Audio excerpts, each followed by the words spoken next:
தமிழக முதலமைச்சர் விஜய் அவர்களின் தலைமையிலான இந்த ஆட்சியில் ஒரு சாதாரண மனிதன் கூட தன் குறைகளை தெரிவிக்க தலைமை செயலகம் வரை அலைய வேண்டிய அவசியமில்லை என்பதுதான் தற்போதைய மிகப்பெரிய சிறப்பம்சம்.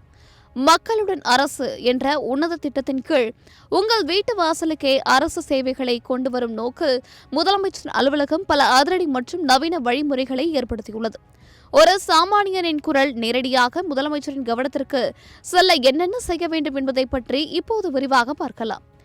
முதலில் இணைய வசதி கொண்டவர்கள் தங்கள் குறைகளை பதிவு செய்ய முதல்வரின் முகவரி என்ற பிரத்யேக இணையதளம் மிக சிறந்த பாலமாக செயல்படுகிறது. cmhelpline.tnega.org என்ற இணைய முகவரிக்கு சென்றோ அல்லது உங்கள் ஸ்மார்ட் போனில் TNCM ஹெல்ப்லைன் சிட்டிசன் என்ற செயலியை பதிவிறக்கம் செய்தோ மிக எளிதாக உங்கள் புகார்களை பதிவு செய்யலாம்.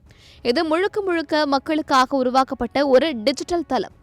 ஒருவேளை உங்களுக்கு இணையத்தை பயன்படுத்த தெரியவில்லை என்றால் கவலைப்பட தேவையில்லை.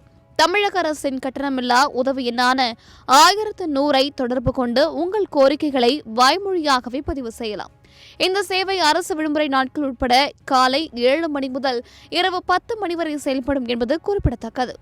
மேலும் தொலைபேசி வாயிலாக பேச விரும்புபவர்கள் 0442567234 என்ற எண்ணையும், எழுத்துப்பூர்வமாக மின்னஞ்சல் அனுப்ப விரும்புபவர்கள் cmcell@tn.gov.in அல்லது cmhelpline@tn.gov.in என்ற முகவரிகளையும் பயன்படுத்தலாம்.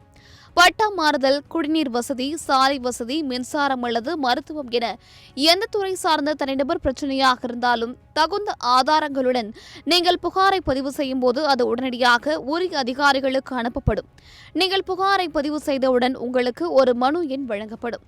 அதன் மூலம் உங்கள் கோரிக்கையின் தற்போதைய நிலை என்ன என்பதையும் நீங்கள் நேரடியாக கண்காணித்துக் கொள்ளலாம். இறுதியாக ஒரு மிக முக்கியமான விஷயம், மக்களுடன் அரசு என்ற இந்த திட்டம் மக்களுக்கும் அரசுக்கும் இடையேயான இடைவெளியை குறைக்க உருவாக்கப்பட்ட ஒரு அதிகாரப்பூர்வமான கட்டமைப்பு. முதலமைச்சரை தொடர்பு கொள்ள தனிப்பட்ட மொபைல் எண்கள் எதுவும் பொதுமக்களுக்கு வழங்கப்படுவதில்லை. எனவே சமூக வலைதளங்களில் பரவும் போலியான எண்களை நம்பாமல் அரசு அறிவித்துள்ள இந்த அதிகாரப்பூர்வ வழிகளை மட்டுமே பயன்படுத்துங்கள்.